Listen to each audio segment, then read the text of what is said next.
वो पवन खेड़ा जो 5 अप्रैल को असम की राजधानी गुवाहाटी में बैठकर देश भर की तमाम अदालतों को ये चुनौती दे रहे थे कि जहां पर जाकर मेरे खिलाफ मामला दर्ज करना है करके आ जाओ, मैं गुवाहाटी से कहीं नहीं जाने वाला। आज वही पवन खेड़ा सुप्रीम कोर्ट में बौखला गए और पवन खेड़ा अपनी पार्टी के सबसे बड़े वकील को लेकर गए थे, अभिषेक मनु सिंघवी को। लेकिन सुप्रीम कोर्ट ने अभिषेक मनु सिंघवी को भी कानून याद दिला दिया और फ्रस्ट्रेशन में, बौखलाहट में ऐसे हालात बन गए कि अभिषेक मनु सिंघवी को अदालत में गिड़गिड़ाना पड़ा और कहना पड़ा कि मुझे मंगलवार तक का समय दे दो, मंगलवार तक की मुझे ट्रांजिट बेल दे दो। क्या मैं कोई आतंकवादी हूं? पूरी कहानी आपको बताऊंगा कि कैसे लगातार दूसरी बार सुप्रीम कोर्ट ने पवन खेड़ा को उनका असली चेहरा दिखाया। जालसाज पवन खेड़ा, धोखेबाज पवन खेड़ा, फ्रॉड पवन खेड़ा, और मुझे नहीं समझ में आ रहा कि और कितने नाम लूं। लेकिन पवन खेड़ा ने जो गुनाह किए हैं उसके लिए अब देश की कोई अदालत उनके लिए कोई भी नरमी नहीं बरतना चाह रही है। पवन खेड़ा को तेलंगाना हाई कोर्ट ने ट्रांजिट बेल दे दी थी। अब ये ट्रांजिट बेल उन्हें कैसे मिली थी यह भी आप समझिए। तेलंगाना हाई कोर्ट में पवन खेड़ा ने फर्जी आधार कार्ड पेश किया था। इसके बारे में क्या कहा जा रहा है कि उन्होंने अपने आधार कार्ड में, जो आधार कार्ड का बैक साइड होता है जहां आपका पता लिखा रहता है, वो पता पत्नी का लगा दिया, कोटा नीलिमा का, और अपने आप को तेलंगाना का रेसिडेंट बता दिया, पत्नी को भी रेसिडेंट बता दिया। ये तमाम पूरे फर्जी दस्तावेज तैयार किए, तेलंगाना हाई कोर्ट में दे दिए गए। अब मुझे समझ में नहीं आ रहा कि तेलंगाना हाई कोर्ट ने इनकी जांच क्यों नहीं की थी, लेकिन इन दस्तावेजों के आधार पर सबसे पहले तेलंगाना हाई कोर्ट ने ट्रांजिट बेल 1 हफ्ते की दे दी थी पवन खेड़ा को। अब इस ट्रांजिट बेल के खिलाफ सीधे असम सरकार पहुंच जाती है, कहां पर? Supreme court.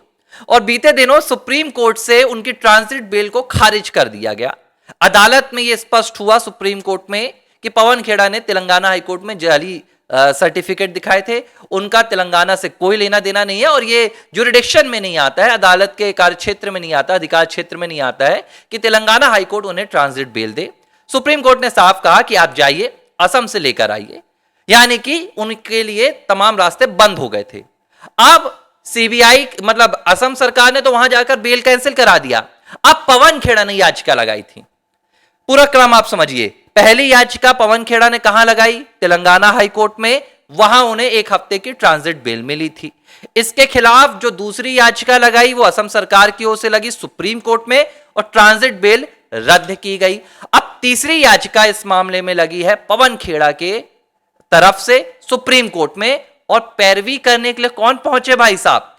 पैरवी करने के लिए वही पहुंचे जिन्हें राज्यसभा की सीट सिर्फ इसलिए दी जाती है कि वो कांग्रेस के काले कारनामों पर काला कोट पहनकर देश भर की अदालतों में पैरवी करें।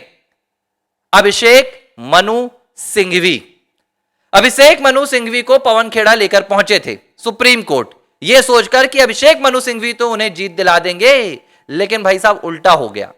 जस्टिस जेके माहेश्वरी की बेंच ने बहुत स्पष्ट कर दिया कि इस तरह आप कानून का दुरुपयोग नहीं कर सकते।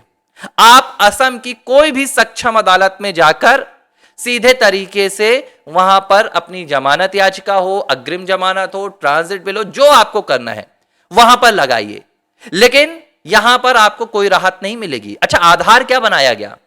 पवन खेड़ा ने कहा कि असम में हाईकोर्ट अभी बंद है, गुवाहाटी हाईकोर्ट अभी बंद है, तो कोर्ट खुलने में समय लगेगा, तो मुझे यहीं पर बेल दे दी जाए।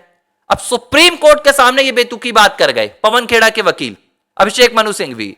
अदालत में क्या होता है, जो वकील कहता है उसे हम कानूनी भाषा में कहते हैं कि वो पक्षकार की ओर से कह रहा है, तो पवन खेड़ा ने कहा, ऐसा हम कह देते हैं। पवन खेड़ा बहस नहीं कर रहे थे, बहस अभिषेक मनु सिंघवी कर रहे थे।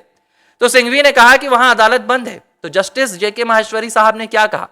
जस्टिस जेके माहेश्वरी साहब ने कहा कि कानून में ऐसे प्रावधान हैं कि अगर आप रजिस्ट्री में जाकर बताते हैं कि आपकी ये याचिका अति महत्वपूर्ण है या आपके लिए ये बहुत जरूरी है, तो अदालत आपको सुन सकती है।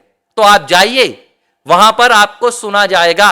लेकिन अगर आप यहां से सोचेंगे कि हम तेलंगाना वाली बेल को बढ़ा दें, तो ऐसा नहीं होगा, साफ कर दिया अदालत ने। अब इस बीच दलीलें क्या हुई, एसजी तुषार मेहता भी थे, बड़ी तीखी बहस हुई एसजी तुषार मेहता के बीच में और अभिषेक मनु सिंघवी के बीच में। मतलब लानत है कांग्रेस पर, जो कांग्रेस के साथ आता है वो कानून भी भूल जाता है।